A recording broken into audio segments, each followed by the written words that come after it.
interessantíssimo aqui, mas nós da Jovem Pan temos mais um recado sobre a liberdade de imprensa. Acompanhe. A Jovem Pan ousou desafiar o senso comum e se colocar ao lado dos interesses dos brasileiros e por isso é atacada. A Jovem Pan ousou tornar evidentes seus princípios conservadores e por isso é atacada. A Jovem Pan ousou questionar, criticar e mostrar que não há apenas uma única visão de mundo e por isso é atacada. A Jovem Pan ousou se transformar na voz de milhões de brasileiros e por isso é atacada.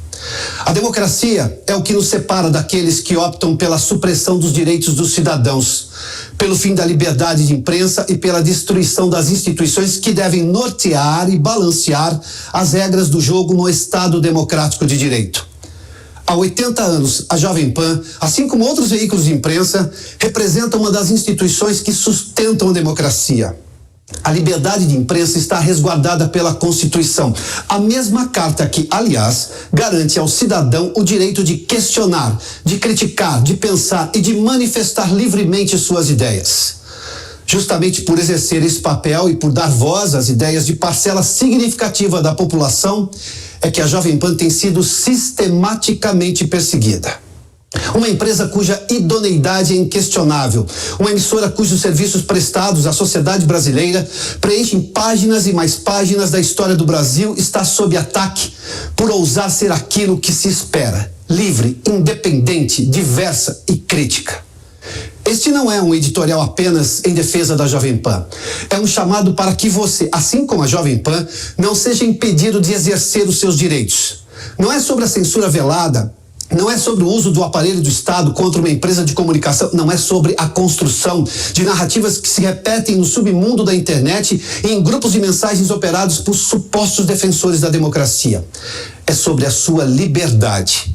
É sobre o seu direito de questionar e de ter um veículo de imprensa que represente o que você pensa e que respeite a pluralidade de ideias e o contraditório. É sobre viver em um país que não usa a democracia como instrumento para a supressão dos direitos dos cidadãos. Não é aceitável que a sociedade brasileira dê respaldo para que grupos criminosos que atuam nas sombras escondidos atrás de avatares em redes sociais façam terrorismo com empresas para promover o estrangulamento financeiro de um grupo de mídia.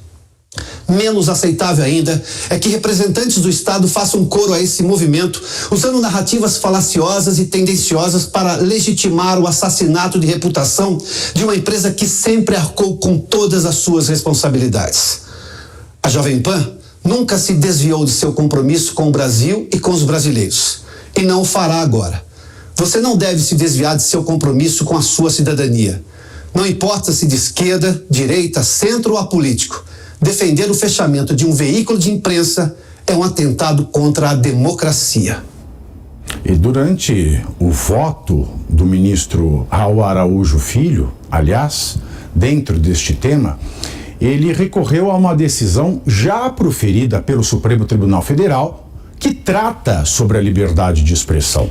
O ministro Raul abriu aspas para um precedente do ministro Alexandre de Moraes, que também é presidente do Tribunal Superior Eleitoral. Vamos acompanhar. Consoante asseverou o Conselho do Supremo Tribunal Federal, no julgamento da ADI 4.451, Distrito Federal, o relator, eminente ministro Alexandre de Moraes, abre aspas, a democracia não existirá e a livre participação política não florescerá onde a liberdade de expressão for ceifada, pois esta constitui condição essencial ao pluralismo de ideias, que, por sua vez, é um valor estruturante para o salutar funcionamento do sistema democrático. A livre discussão, a ampla participação política e o princípio democrático estão interligados com a liberdade de expressão, tendo por objeto então, não somente a proteção de pensamentos e ideias, mas também opiniões, crenças, realização de juízo de valor e críticas a agentes públicos, no sentido de garantir a real participação dos cidadãos na vida coletiva. Tanto a liberdade de expressão quanto à participação política em uma democracia representativa somente se fortalecem em um ambiente de total visibilidade e possibilidade de exposição crítica das mais variadas opiniões sobre os governantes. O direito fundamental à liberdade de expressão não se direciona somente a proteger as opiniões supostamente verdadeiras, admiráveis ou convencionais, mas também aquelas que são duvidosas, exageradas, condenáveis, satíricas, humorísticas, bem como as não compartilhadas pelas maiorias. Ressalte-se que mesmo as declarações errôneas estão sob a guarda dessa garantia constitucional. Fecho aspas. Nós exibimos esse trecho do voto para lembrar que tentam calar o Grupo Jovem Pan, mas nós não vamos nos calar. Importante relembrar que sempre que a liberdade de imprensa e de expressão, ela é um pilar da democracia. Todos os regimes autoritários só têm sucesso quando nós temos o controle da informação.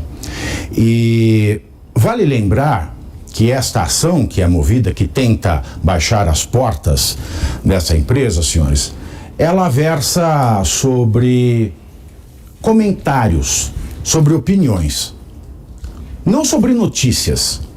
O Cláudio Dantas ontem no Pingos nos Is, eu não sei se vocês acompanharam, mas ele trouxe uma reflexão bastante oportuna. Uma coisa é a informação, a notícia.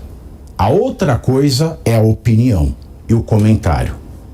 Se nós confundirmos informação e notícia com opinião e comentário, daqui a pouco nós vamos estar falando em crime de desopinião. E crime de desopinião é a obrigação de pensar igual ao pensamento oficial. E isso a gente só vê em estados autoritários, em estados totalitários. Não existe democracia onde haja desopinião. Não existe. Aliás, o autor, pela segunda vez eu vou mencionar aqui, o autor daquele belíssimo livro Fahrenheit 451, o Ray Bradbury. Para quem não leu, leia. Ele fala, é um romance distópico, literário, e nem tão distópico assim mais, né? Nós estamos vivendo a distopia. Isso é que é mais desesperador. Os bombeiros serviam para queimar livros. O pior dos crimes era ter um dicionário, senhores. E em certa palestra, quando ele foi criticado, o Ray Bradbury, ele disse o seguinte, e eu quero trazer de novo esta fala dele, porque ela é essencial para esse momento, e vou abrir aspas. A digressão, senhores, o que é uma digressão? Vou explicar. Porque, no meu caso da AGU, só chegou a esse ponto porque um jornalista da UOL, ele não sabe o que é conjectura, então provavelmente quem estiver nos assistindo e quiser fazer uma matéria maldosa não saiba o que é digressão. Digressão é, no meio de um relato, ou seja, no meio da notícia, no meio da informação, você coloca opiniões e comentários. É uma quebra da narrativa dos fatos para que você coloque a sua opinião, o seu comentário, o seu entendimento, o seu pensamento. E por isso que o fato, a notícia é diferente da opinião, do comentário, da reflexão. Digressão é isso, reflexão. Bom,